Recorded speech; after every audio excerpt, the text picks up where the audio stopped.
pretty stoked for our first episode of Into the Riffle, which is our New Brunswick focused fly fishing podcast. I'm Seaver.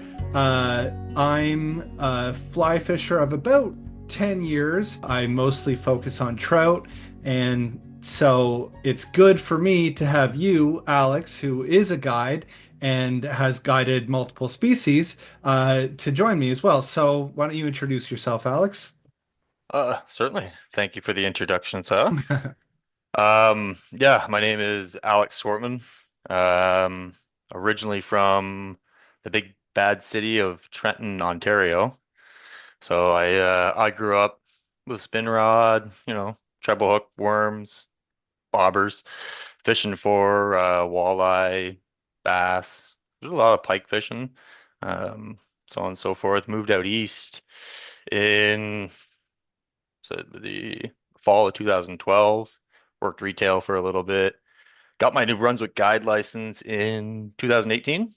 Mm, Pretty well guiding part-time for a little while, and then got into the full-time guiding season 3 years ago. Going into my third season here, guiding full-time. I'll be on the Mary Machie. I guide for Atlantic salmon, striped bass, and yeah, do a lot of fly tying, a lot of other fun stuff in between the seasons. And what was your sort of trajectory of wanting to become a guide? Was it just I want to be paid to fish basically, or kind of where did that come from? It comes from my background, I guess, my schooling. So back in 2012, when I finished high school, I spent 2 years with Algonquin College in their outdoor adventure program. So it's basically a professional guide training program. It was run out of the Pembroke campus in the Ottawa Valley, and the 2-year program was kind of like two programs in one. It was a professional business side with full academic business course load, business classes, and then it was the 2 to 3 days of skills courses each week, coupled with like uh, certification courses, training courses. Got my wilderness first responder, search and rescue, stuff like that. So ever since like I think I was 14 or 15, I took my very first instructor course, and that was the skiing. So technically, that's as long as I've wanted to, as long as I've been in it. I've always liked to teach. I've always just, I love to talk, as you'll see in Yeah. this in this show. So feel free to, shut me down whenever I'm rambling too much. But yeah, no, it's just turned into a passion. I love the outdoors and the sport so much. It's just naturally, I just kind of found my path in life, or however will you, and then getting to New Brunswick. I was still doing some stuff like that, but then I got into the fly fishing guiding scene and the hunting scene, and that's really been probably as far as my career goes as a guide. That's really where I've kind of flourished and taken off. And hmm hey, I mean, New Brunswick's a mecca for it, so I'm obviously on the right spot. Yeah. Yeah, it is. And your would you say your specialty is striped bass? Do you spend the bulk of your fishing guiding for striped bass? I know things have kind of changed in that department a little bit, Mhm. but what's your sort of preference there? Uh, if it lives within the waters of my watershed, I'm gonna catch it. hmm I don't so much focus, I guess, on like saying I'm a specialist or a specialty, salmon guy, so on and so forth. I really just get in touch with whatever watershed I'm fishing. So I've been fishing the Miramichi since 2016. Yeah. I'm the guy who's living in the back of his car, eating alphagettis on the side of the river, not catching any fish. I catch the chubs and they're fun. I got flies Yeah. that work for chubs. I got flies that work for bass. I do a lot of bass guiding. hmm Just the way things have been, I've been Yeah. fortunate enough to get a lot of striped bass experience. hmm Um, I started trying to really targeting the striped bass probably 2 years after I started fly fishing. So Right. 2018 is when I kind of had first got into it and saw like, ever heard the expression the water is boiling with fish? Yeah, Yeah. I witnessed that. Right. And then yeah, it was 2023, 22. I started guiding for striped bass, and Right. that put me on the water every day. So I do have a lot of experience with it. But striped bass, Atlantic salmon, that's kind of my passion. That's what I like to guide for the most. Right. But yeah, if it's in the water, it's of interest to me. I guess when it comes to guiding, your goal obviously is to get clients on fish. Yep. And unless you're guiding for the, first 2 or 3 weeks during the spring salmon season, I would assume it would be pretty hard to, it's getting harder and harder to guarantee or even give people a reasonable chance at getting into salmon, unless we're talking about the restigouche, which, we're going to be a little bit more. Hmm. But as of now, when it comes to the Miramichi, certainly last year was a pretty rough season. Yep. So, I mean, it makes sense. It's probably just a natural progression of, the water is boiling with salmon. At one point, it was said, oh, you could walk across the backs of salmon on the river. Hmm. But unfortunately, we're far, far from that right now in 2025. So I'm guessing the love of striped bass fishing is mostly because they're actually there. Yeah, yeah, they're they're there, so might as well fish for them. Yeah, no, and we've talked a bit about the kind of the hope for salmon, and it can be a bit rough. Certainly around my parts, I live in the Boys Town area, Hmm. and people around here, they talk about when the salmon were plentiful and when you could retain salmon, and Yep. there's such a sense of loss up here in regards to the salmon that it would be hard for me to think about wanting to get into guiding for salmon because everyone says, the salmon are, not gone, but on their way out, and even people do say the salmon are done, the salmon are done. Hmm. And so hopefully the future with, some change in leaders in that regard, maybe there'll be some hope. And I can't wait to kind of talk about that and explore that. One thing I was going to touch on too, just kind of with the bass and the salmon. Yeah, Um, there's some interesting stuff going on with salmon in the last couple of, like, months, I would say. And it's good for, I guess, people to know too with it. There's a saying, because I had the same thing, like, is it really worth being a salmon fishing guide right right. now when things are as bad as they are? To me, it's more important now to be a salmon guide than ever. Yeah, I guess a few little reasons. Sid Matchett from the Trout Brook Fly Shop, He's great. he's awesome. He said something to me that stuck with me last year. He says, Hmm. yes, striped bass is awesome. You got 4 weeks of good employment there.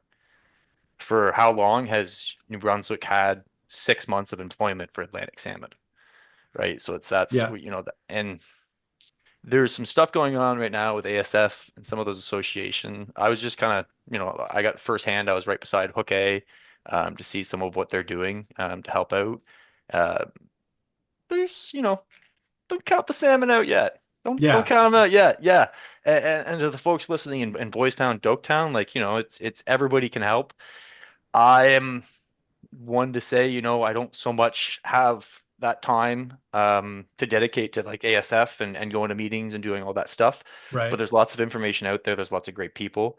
Fred Campbell and his new campaign with the, Save the Atlantic Salmon. I think they have a video out called Cause for Change. right. It's pretty cool. There's some cool messages out there being delivered. And some other rivers of it as example, I guess, like what's going on in Quebec and how those rivers are surviving. Um, yeah, it's not over yet. So you'd mentioned that you were preparing for the Moncton Boat Show, and I wanted to ask a little bit about that and how that went and your impressions, and just a little bit about what your involvement in that is. Yeah, yeah, sure. Boat show went awesome. It's always awesome. Or I guess we're on the sportsman show side. It was Yeah, awesome. It's always awesome. It's like, I don't know, Fish-a-con. It's like yeah, Comic-Con, but I don't know. I can't think of a word for it. But it's yeah, just like, yeah. I don't know. There's so many like-minded individuals that think the same way we do. People that talk about casting, think about their flies. It's just a weekend where you get to learn so much. It's so cool.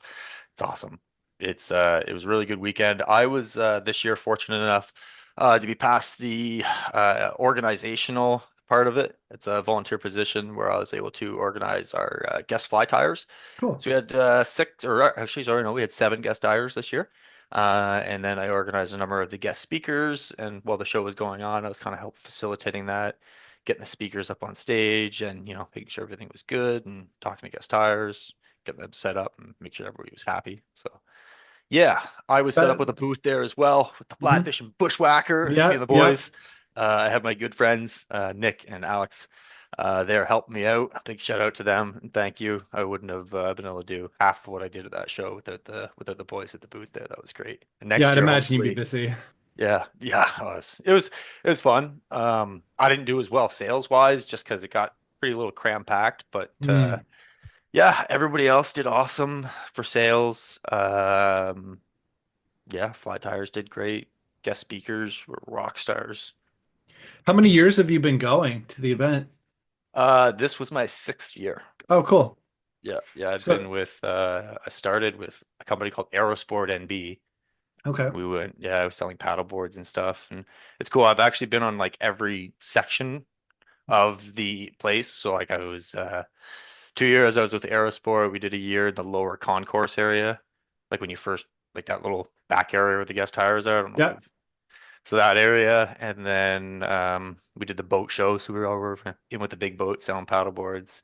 And then yeah, a couple years later, I got invited back as a guest fly tire for 2 years. 2 years, yep. And then I went as a booth last year, brought the Salmon Council with me, did a bunch of promotion for Cool. them, and then this year I went as a booth again, starting off my new little endeavor, the fly So fishing bushwhacker.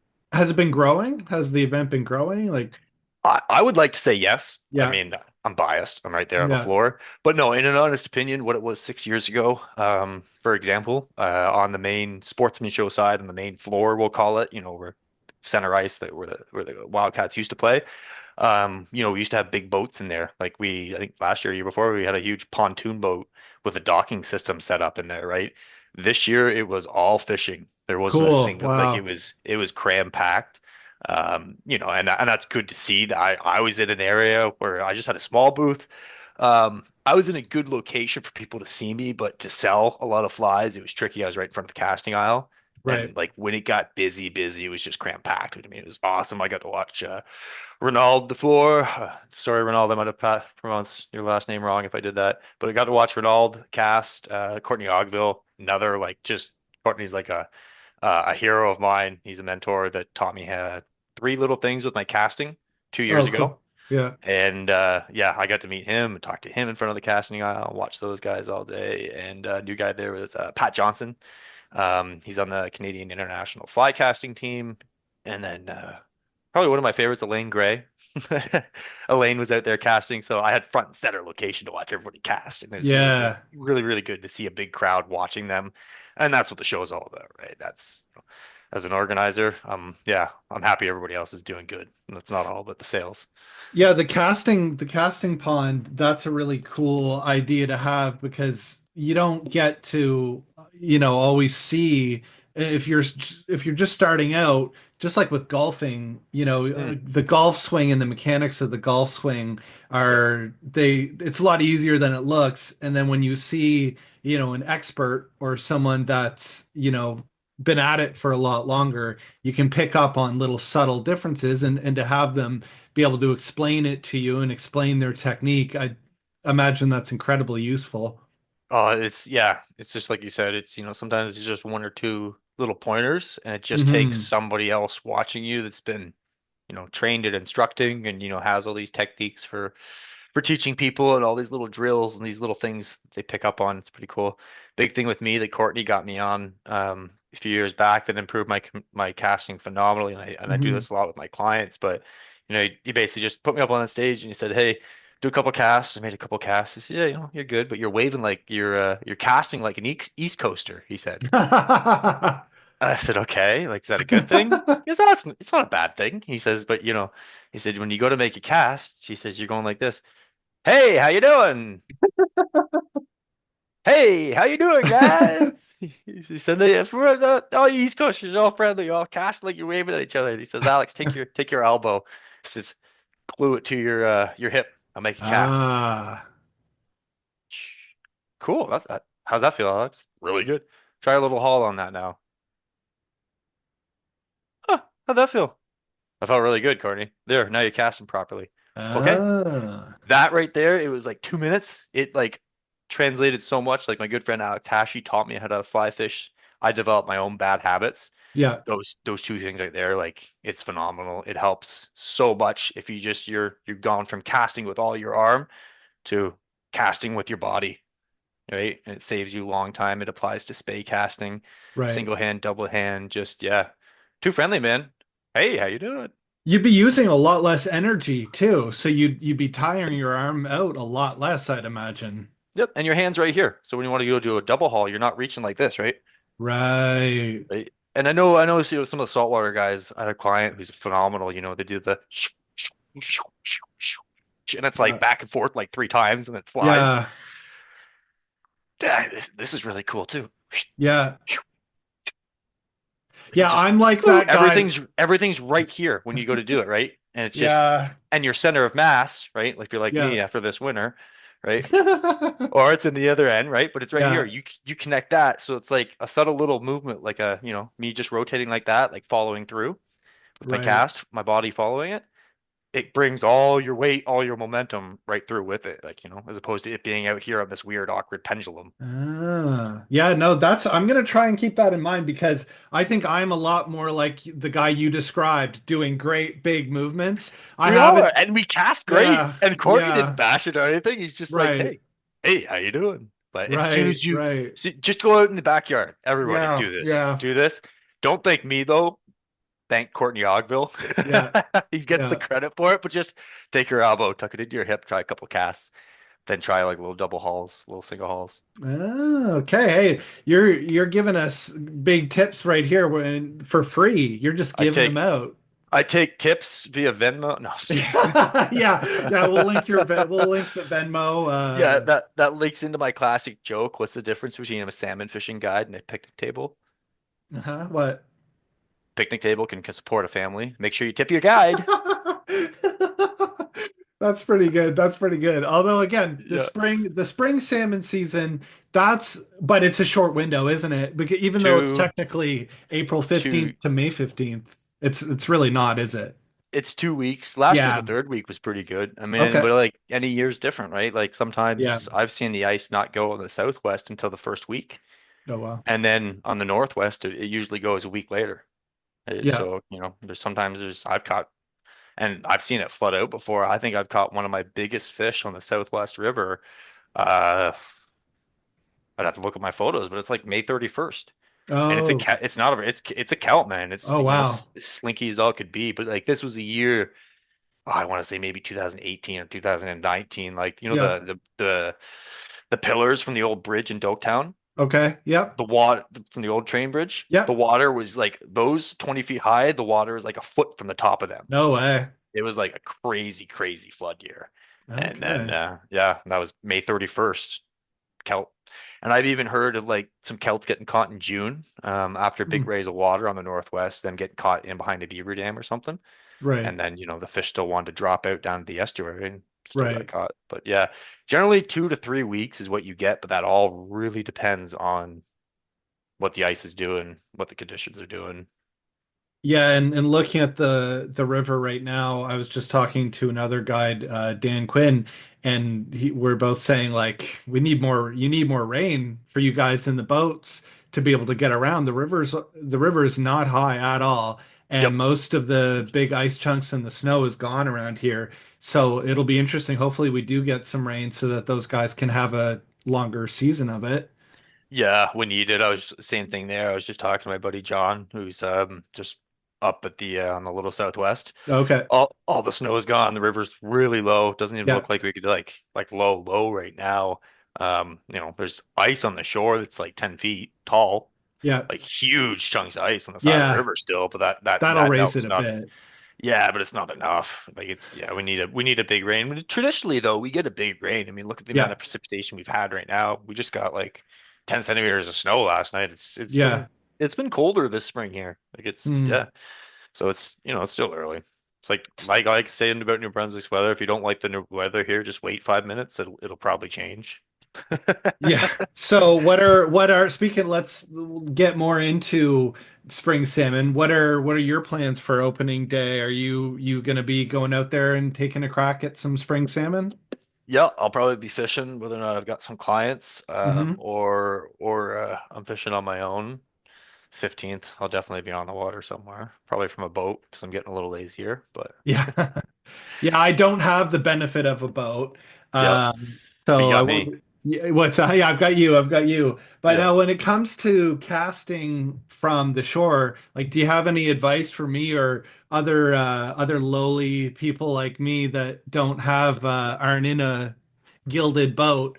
Yep. Do you have any good kind of Yeah, advice no, for sure. me? Yeah. Rule number one, be safe this time of year, folks. Yeah. It's this is the time of the year when you don't necessarily have to worry. Sorry, that's my phone just beeping away. You don't necessarily have to worry about these private riparian rights and the Yes. pools and Right. stuff, but you're traveling a river that's in a flood-like condition, Hmm. meaning it's got twice to three times as much water flow at this time of year.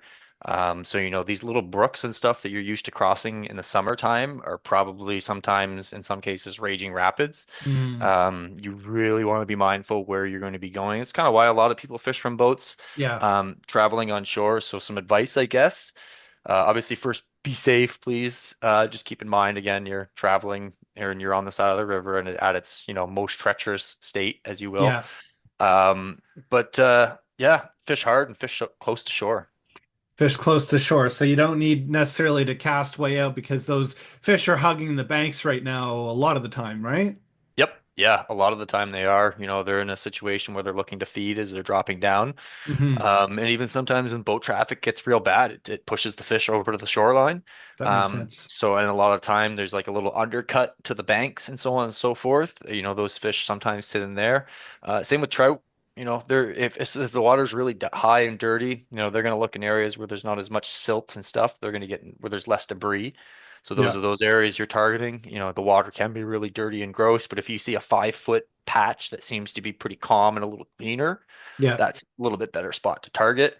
Um, but yeah, sinking So lines, sinking yes. tips. Yeah, I was gonna Yeah. say let's talk about gear. Depends on what I'm doing. If I'm casting from shore or if I'm casting in general, I actually like my sinking tips. Okay. But when I'm set up and I'm trolling, full sinking. Okay. Yep. Gotcha. Yep. That makes sense. Yeah. Trolling in general is better with full sinking line, right? Or is that Yeah, too general of a rule to throw out it's there? I wouldn't say better, but it's just the more efficient practice. What happens if you're trolling with 12, 10 feet, 9 feet, 6 feet of a sinking tip? Yeah. That sinking tip's going to go under at first, but as you pick up speed and you let out line, because you're not going to be fishing 6 feet off the back of the boat, No. that floating line is going to be floating. And what Right, happens is right. the floating line floats behind the boat and then it just picks up in your fly. So, I mean, not to say fish aren't going to take off the surface, but from what I find, more consistently trolling to keep the fly down at depth. I play around with my sinking lines, like you said, intermediate, full, so on and so forth. But full sinking, usually heavy sinking lines and a little bit of a heavier hook, Yeah. like a big 2/0 hook, getting things down there, and keeping Hmm. it, I guess, where the fish are. Two But aught. Do you yeah, ever use a 3/0 hook? yeah, I've got a couple of like 3/0 hooks and stuff like that. They're a little more fancy hooks, I guess. 3/0 Yeah. stuff. Yeah, Yep. I had bought a box of them and I've dressed a few salmon flies in the 3/0 and they seem decent. Obviously if you struggle with casting a 3/0 hook is going to be a bit more of a challenge. Yeah, it can be. I think maybe that's probably why those 2/0 hooks are maybe a bit of more in the sweet spot of still a heavy hook, but still decently easy to cast. Like I find at least the 3/0 Carlisle style, which is all they had at the time, Mhm. they're much bigger of a body shape, much bigger profile. That's what I'm going for than the 2/0s. Yeah, yeah, yeah. I mean, it all depends really what you like. For casting, honestly, a lot of the time I end up using a big streamer hook. Like Right. something that's like a 7XL streamer hook that's like a number one Yeah. or like a number two is Right. perfect. It's But it's because extra but long. it's extra long. Yeah, I tie the pattern up a little shorter, kind of up towards the eye more. Mhm. For trolling, it's really about keeping the fly down. That's one of the difficulties I found. In shallow trolling water, it's not so bad, but deep trolling, like I've done whenever I went back home and stuff. Mhm. I'd always go by my parents' lake and stuff, and we'd go out just, they'd be cruising around the pontoon boat, just trolling, listening to tunes, and I'd always have, line out trying to troll. And like my biggest thing with deep water is trying to get a line down deep. My dad has a sonar, so I could see how deep my line was going. Yeah. That's a tricky thing when you're trolling. Like to troll on the fly, there's a bit of an art to it. I mean, it's still got to set the hook, got to set the hook, but it's more so the Hmm. guy on the boat that's controlling a lot of that. And then after that, it's, your lines and yeah, getting the fly down there and keeping it down there is the tricky thing. Like you can get a fly down if you just leave it, but once you pick up speed and momentum, even like an intermediate will float up and yeah, it's still down, but it's only down like a foot or two. And if you're Right. trolling through 10, 12 feet of water and the fish are on the bottom and it's dirty, Yeah. you got to get your fly down to where they are, pretty well bop them on the nose or, run it right by them. Just, get it as close as possible to where the fish are, I guess. And sometimes that's sticky or tricky Yeah. is the word I'm looking Yeah. for. Sticky. And Tricky the trolling with a fly. Yeah, well, and because the right now the spring salmon, they're pretty low down there, right? They're not in the middle of the water column. They're down at the bottom, aren't they? Or are they? All depends on Yeah, the day and the conditions. Yeah, I've yeah. seen them. I've had it before. Opening morning, I had them taking the fly right off the surface. Hmm, It was like 2 or 3 years ago. It was hmm. super humid out. It was like, 7, 8 degrees, but the humidity was like 80 or 90%. And the first fish I caught that morning, man, I swear it took right off the surface. Like I saw the boil, the rays, everything right off the surface. Uh, Depends on conditions, man. If the water's warm, it's just like, and especially if there's a hatch on too, right, right. right? They'll be like, Because that they're feeding. They'll they go are after little eating, insects and yeah. stuff. Yeah, yeah. Oh Right, yeah. right. 100%. Yep. Yeah, well that's There is, good. I want to say there's a, oh, sorry, I didn't mean to cut you off, but I know No. I think there's a guide. Yeah, they're still there, used to, but he used to fish like a number 2 or number 4 blue bomber from April 15th until October 15th. That's all he used. And caught fish left, right, and center. Trolled with his bomber, cast with a bomber. It was always just That's a number 2 bomber. amazing. Never took it out. Yeah. Oh, I mean, there you go.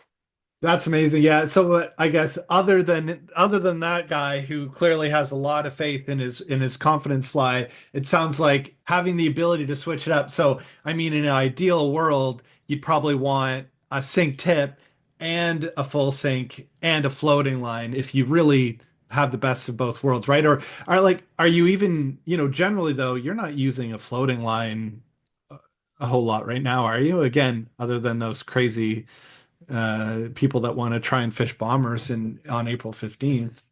No, no, I'm still like, all I'm doing with a sinking tip Yeah. is I'm using my floating line and then just looping on a sinking tip with a Oh, small just a leader. poly leader, just adding on a poly leader. Yep. Uh, Yeah, yeah, and the cool thing about that is it's cheap and optional, and then it is.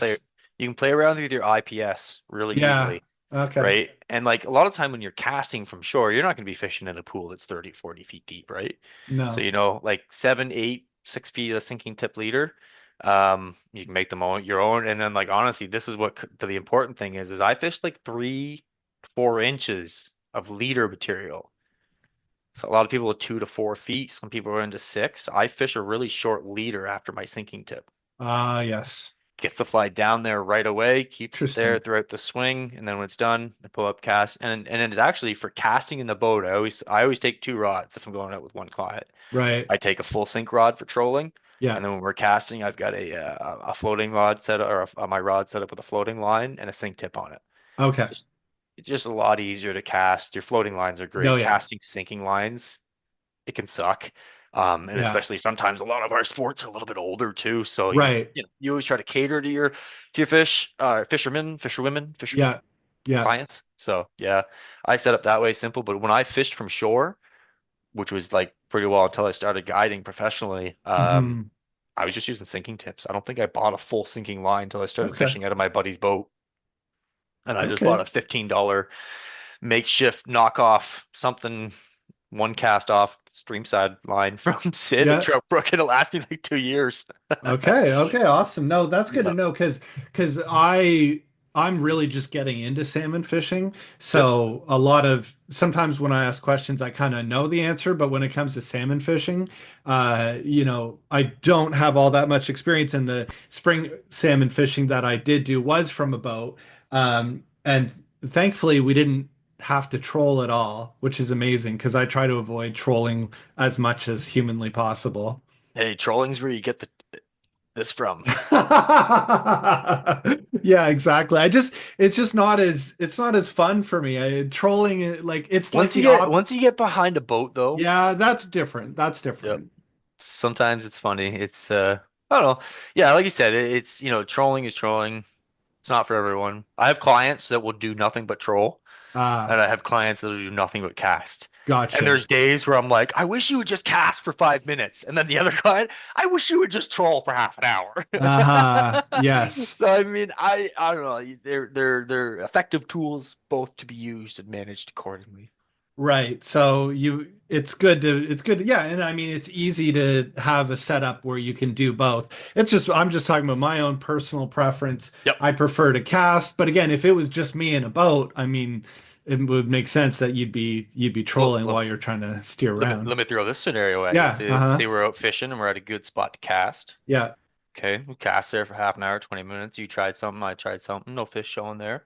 There's a spot like 2 minutes away, 3 minutes away. Would you troll to that spot? Well, Or would you just, you know, I'm I lazy. would I'm lazy. I wouldn't yeah. even realign. But the last cast, I'd sit down, hold my rod, start the motor, and I'd troll up to my next spot. And Yeah. then when I was at my next spot, I'd stand up and start fishing.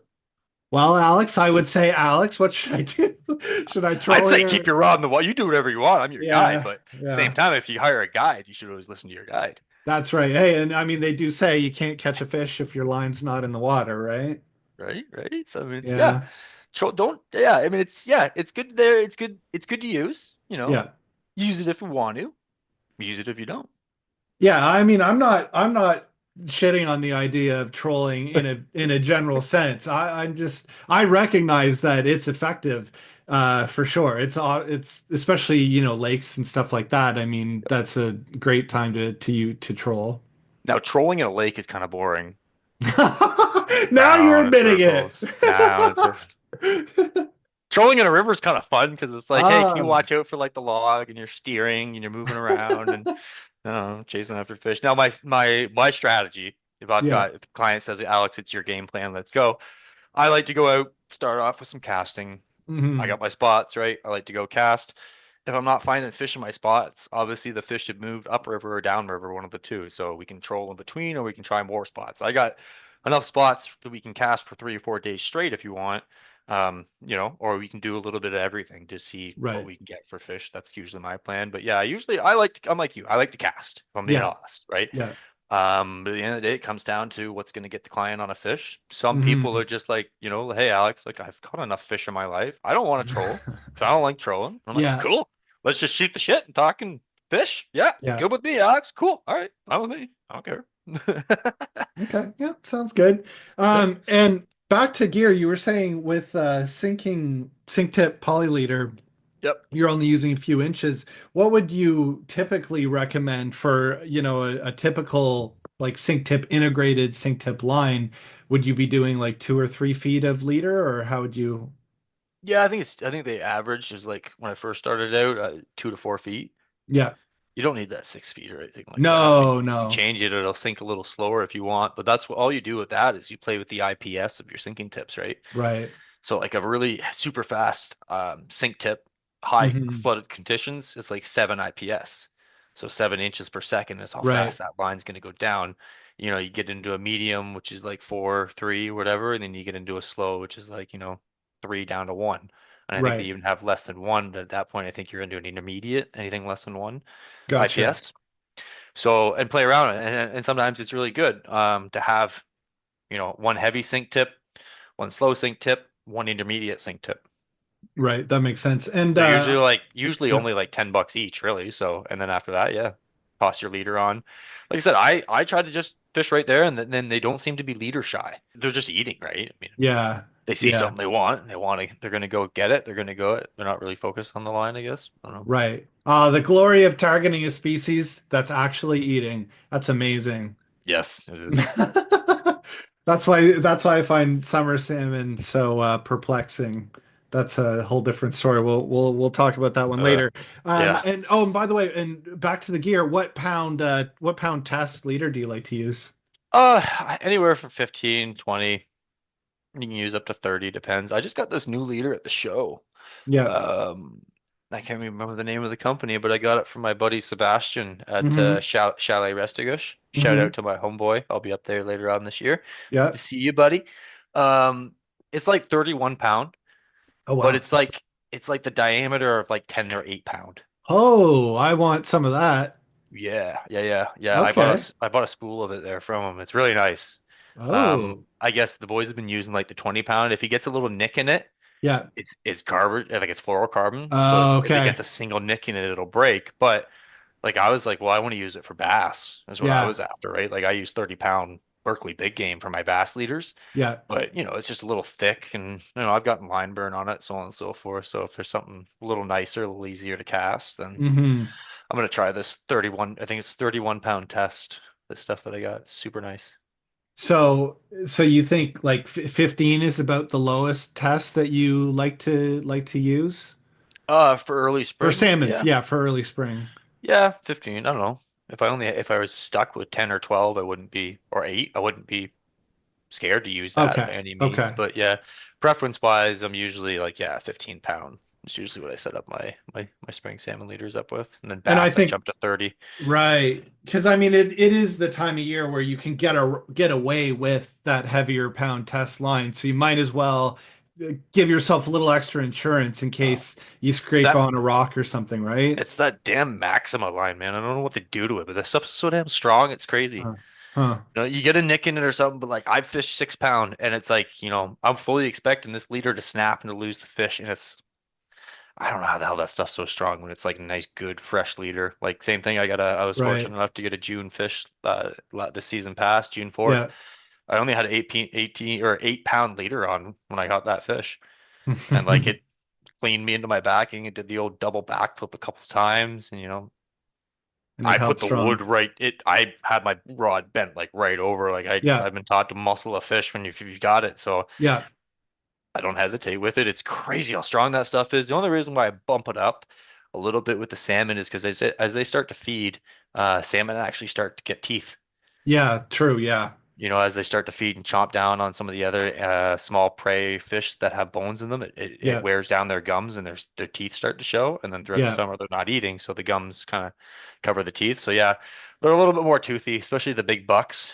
Right. They'll snap a leader pretty quickly. So, and then for bass, just the inside of their mouth like sandpaper. So 30-pound is what I go to for bass. Yeah, when I was out fishing with you last year, the biggest fish of the day I lost because I think I was running definitely less than 20-pound test. It was 10 or 15, I can't remember. Yep. And it was fine for all the other fish, but the biggest fish of the day he snapped it. So Yep.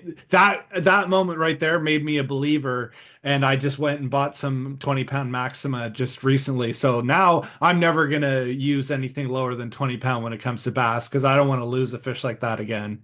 Yeah, minimum 20-pound. And like even for myself where I'm fishing, like clients are into so many fish, I go to the 30-pound because Right. it'll last like a week or two. Yeah, The yeah, that makes twenty sense. pound, I've had 20-pound break enough where I don't use it anymore. Ah, 20 don't pound. say that. Don't say Yeah, that, man. No, Alex. seriously, you're gonna want like every other fish. You're gonna see it, man. They'll like a big like a 30-inch fish or Yeah. a 36-inch fish is like 21 pounds. Yeah, yeah. And you're using And 20-pound leader.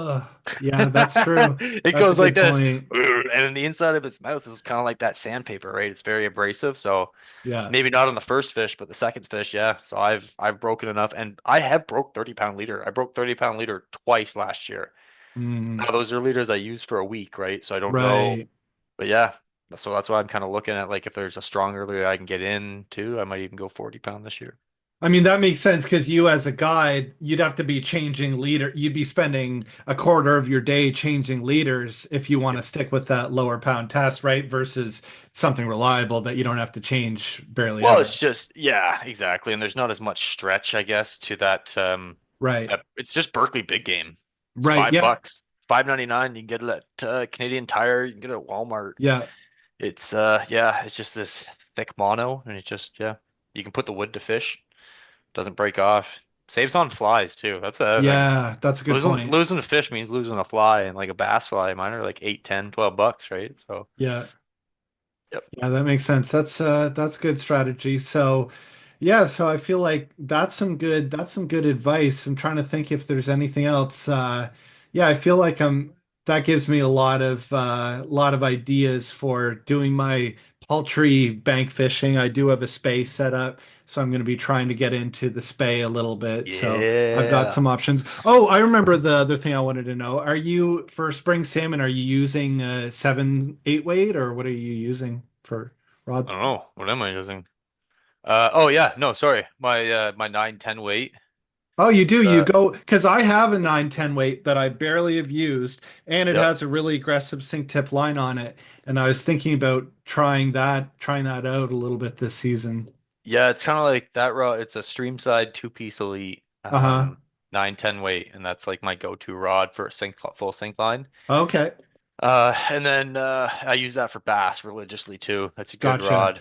Um, it's a cheap rod. It's like 155 bucks kind of Oh, deal. cool. Yeah. Replacement tip's like 45 bucks. So, um, what was I gonna say?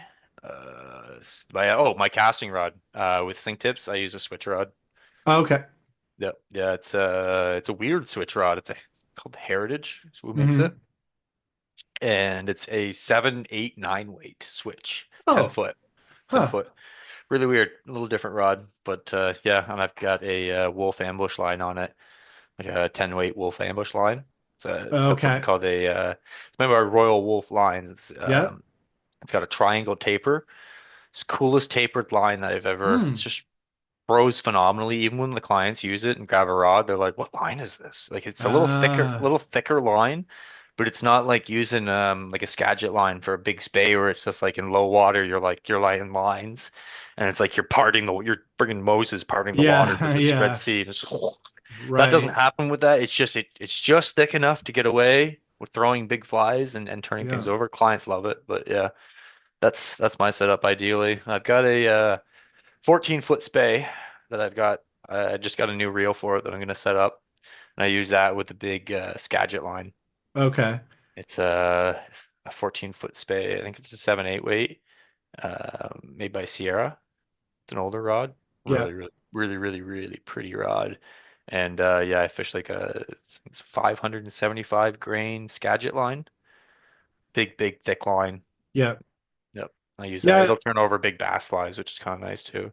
Yeah, I can see why that's appealing. I just find the one downside, I guess, if you have to make that argument for the 9/10 weights, is I do find they're a little bit harder on your hands. Like you get a little bit more tired off of those using those rods than the 7/8 weights. I find there's a significant difference in thickness, and maybe it's just the rod that I have because I just have a wild water fly fishing real cheap rod. No, So, it's because you're casting like an East Coaster. Hey, how you ah, doing? Hey, how you oh, yeah, doing? you're Good. you're I'm definitely telling you, man. right. When we're done talking, you're Yeah. gonna go in the front yard. Yeah. You put your and don't say "damn it, Alex." Be like, "Who's Courtney Ogbill?" Like, go Yeah, look yeah, that guy up. yeah. Go look that Yeah. guy Okay. up. Yeah, yeah. He's the designer for Snowbee Lines and a lot of other different Okay. line companies, but Snowbee, and then he's got his own company.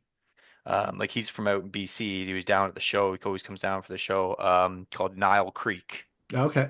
Nile Creek Fly Lines is Courtney's, and like Oh, cool. such a down to earth, really chill guy. Just yeah, man, those 2 pointers. Okay. All right. Well, that's good to know. Hopefully that little tip and I think part of the reason why there's a bit of ego involved when someone tries to tell you your way is wrong, right? Yeah, you're It's not nodding because you wrong. get it like or not as efficient. Let's say not as it's how you deliver the message. Yep. But I always thought of myself as having a pretty decent cast. So, that idea that, oh no, you're not doing it nearly as efficiently as you could be, but that's attractive Efficiency to is me. Yeah. yeah, efficiency is something that I've started to get into a lot Yeah. more the last few years. But As you get it's older, right?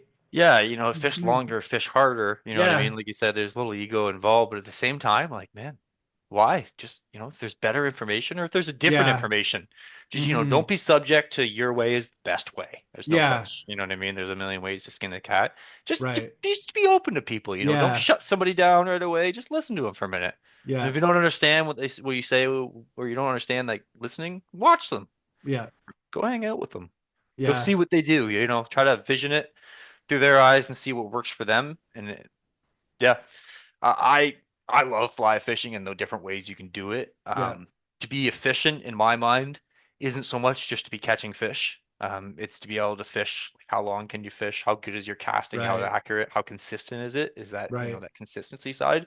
I don't know where this accuracy and stuff is coming from in me as I don't know if I'm turning into an old man officially. That's, have I gotten old? I don't Yeah. know. But yeah, little things that'll help. But at the same time, if you're not that type of person that doesn't want to complicate it, don't worry Mm, about it. You know what I mean? yeah. Like And I think that gives me a thought is that that's why that casting demonstration in that venue is so important because yep, what's the difference between that and being on the river is you're not going to catch any fish, yep. right? So if your focus is only on the cast and you get to be absorbed solely on the casting, there's no chance you're going to catch a fish, of course, because you're in the middle of the Coliseum. So you can really Well, just I look at mean, the the odd time I did run over and pull them. yeah. But and then you can see it in real time. Okay, here's the way I cast. Yep, Here's what number of feet I can get to. exactly. Now, Yep, here's the number of feet I can get to with this new cast. There's no fish in the water to distract you, and you're seeing the data, you're seeing the numbers that prove that that way is better, more efficient, whatever language you want to use. So I could see that being incredibly useful for that reason, right? yep. I don't know. Did I say this to you when you were out with me last year? Hmm. But anybody that I teach fly fishing for the first time, I always say this too. Nobody starts fly fishing to catch more fish. Yeah, yeah, exactly. I Yeah. like that. If you want to catch more fish, go grab a hook and a worm and a bobber and Yeah. go legal waters. Go Yeah. into legal waters. That's how you catch fish, okay? Yeah. With a Yeah. net, with a Yeah. trowel, or with a Yeah. hook and a worm and bait, right? Yeah. Fly fishing, it's about figuring out the fly. It's Hmm. about slowing down, I guess, and maybe so much reading the river, reading different stuff, learning how to cast. You're not going to catch more fish fly fishing. Hmm. Um, so yeah, keep that in mind. Nobody starts Yeah, fly fishing to catch more fish. Argue with me if you want, but I think no, I you think are. You're that's starting for the wrong reasons. Tournament yeah, fishermen. no, I think that makes a lot of sense. And yeah, exactly. And I mean, I think maybe to play devil's advocate, the one time that maybe fly fishing is better is later on in the year when there's hatches on the water. The hook and worm thing, it maybe is Oh, too I don't know, aggressive. man. You haven't seen my Rapala box. Ah, my little jerk baits. Berkeley Yeah, jerk baits. I can't even say it right yeah, anymore. Yeah, yeah. I don't know. I mean, it all depends too, right? If you're in that right body of water, but right. hook and a worm, man. I've Yeah, eaten it's true. worms. They're pretty good. You haven't eaten worms? Am I the only I have weirdo in this not. covered? I Okay, if have you ever, never eaten anybody worms. listening, if you ever lost in the woods in your Hmm. survival situation, Ah. worms are in the ground everywhere and they're pure protein. Just saying. Hmm. I've never been That's lost, so we're getting all kinds of great tips here. That's great. That's it's, good to know. I'm here I don't forever, I folks. don't think I've Welcome. ever heard anyone suggest that. So that's really good. Yeah, it's gross, but yeah, they're pure protein. You won't get sick from them. They don't have bacteria or huh, interesting. I mean, they're just It's eating. chilling in the ground, I was so gonna say it's eating dirt. yeah, yeah, exactly. I mean, I don't know if I'd be eating maggots off a dead rotting corpse No, I or like personally a probably a wouldn't. dead animal, but Hmm. grubs, bugs, Huh, hmm, okay. earthworms, you're safe. Don't worry So I about it. mean, that's really putting you in, fly fishing already is putting you in touch with the fish. You're really that's the next level. You're sampling their food. I like that. You ever try a Yeah. stone? You ever I, yeah. so when you turn over rocks in the stream, do you sample some of the stone flies and Depends on if I missed breakfast or not. I mean, if somebody was there and was like, "Hey, Alex, I bet you won't eat that." I mean, I'm not gonna die. I'll eat it. No, yeah, yeah, you'd probably be all right. Oh I, man. I don't know. Well, I'm weird, I guess. I'm always hungry half the time and putting on yeah, the there you stomach. go. Yeah, Well, when it's you're on just. the river, you do burn the calories. So the stomach will be disappearing soon, Alex. Yeah, I imagine I'll be sweating it off here pretty You'll soon. be yeah, exactly. You'll be working it off. Well, I Yeah. think we got a lot of good tips and good information about spring salmon fishing because that's for me at least kind of the main focus. Actually, and maybe before we go, do you have any tips for really early season trout fishing, or are they mostly the same? Ugh. I did. Well, Yeah. As I say, people, I'm bi. I'm not okay. Collect my thought here for a second. Mhm. I'm not much of a trout fisherman. I'm not a good trout Oh, fisherman, we're should I say? opposites then. Okay, good. Yeah, yeah. I mean, people are like, "Hey, Alex, do you like trout fishing?" I say, "Yeah," when I'm salmon fishing. Catch them accidentally. I mean, I use bugs like Yeah, my little buck bugs, and they yeah, seem to do really well for trout. I've got some yeah. spots that I do go to fish for trout, Hmm. and there's just nobody that gets in there, and there's so many fish, they'll take like a number four white bomber. Right. So I'm like, trout fishing. I don't know, Yeah, use my salmon flies, yeah. trout flies. I don't know. But yeah, you're the man for trout. Don't raise your rod up when you got Mm, a trout on. Your client, mm, like a salmon, you keep your tip up. Yeah, hmm. you don't need to do that when you get a big trout on, especially from a boat. Interesting. Right. Especially from a boat. You do that with a Mm, big trout on, basically the client will lose the fish right away. interesting. The client will look at you and go, "You're not much of a trout Yeah, fisherman, are you?" yeah, Like, yeah. sorry, salmon brat. But no, what the other guides told me, like if you get a big, like say you got a big sea tread on you, how do they do that death roll? No, yeah. Yeah, take your rod tip and basically bury it from a boat, bury it into the water and reel it all the way in. Mm, It stops them from going, it keeps the fish down, and then you're yeah, actually reeling it in. And then when obviously it's a trout, so when you're fishing with a salmon rod or whatever, you just pick it up, pop it in the boat. But yeah, yeah, yeah. yeah, bury your rod tip in the water, or keep the rod tip down if you got a big trout on in a boat, as opposed to picking it up right away like you would a salmon and putting the wood to it. And I That's my think only advice.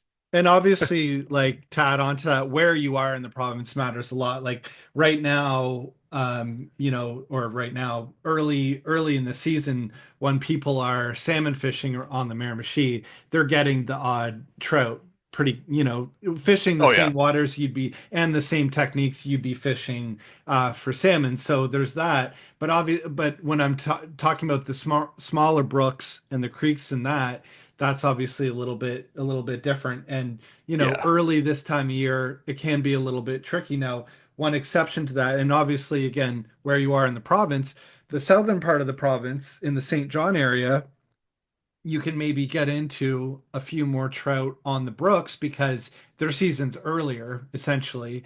yeah. Like And Kennebecasis is phenomenal. I've done some trout fishing on the Kennebecasis. uh, Back when I worked at Pulley Mountain there, I'd go fish the yeah, Kennebecasis quite a bit, yeah, and that's phenomenal fishing. Like if you want to go somewhere and catch 40 sea trout in an evening, yeah. yeah, I've had trout jumping out of the water before the fly hit the water there. Yeah, Yeah, a lot of people like that system and even further south, like just like even like east of St. John, okay, there's a couple brooks and streams that empty right out into the ocean yep, that are worth checking out. And I don't want to give the exact spots 'cause I don't want to piss some yeah, people yeah, off. But yep. look at Google Maps and look at some streams that pour directly into the ocean in that St. John area and it's not just brook trout, but brown trout, which is a Yep. really cool species to try and target. Yeah. I've There's never gone after them, but I'm yeah, jealous. yeah, I have, and with not the most success, to be honest, but definitely caught a couple small ones. But in the area that I'm describing, uh, I we saw a decapitated head of a brown trout that someone had obviously harvested, and that Hmm. fish was for sure about in the 3 or 4 pound range. It was a Oh, huge, nice. it was a huge brown trout that they'd harvested. Hmm. So there's some really big brown trout in the St. Oh John man, area. I'll get hung for saying this, but if there's no hope for salmon left, I say we just fill the Miramichi full of browns. Yeah, come on. And I people get hope ASF can take a joke. Yeah, yeah, no. We'll label that If as they can't, tune off now and never watch again. yeah, exactly. Well, and where I really think about that is in like the upper St. John River area Yep. where there's almost certainly no chance of ever fishing salmon there again, but No. there's been a population of rainbow Well, trout that have established themselves. Oh, you got a caveat for me? well, I don't know. I shouldn't. I mean, I don't know. The Tobique had Yeah. a cast program going on, but I don't know Okay. if it.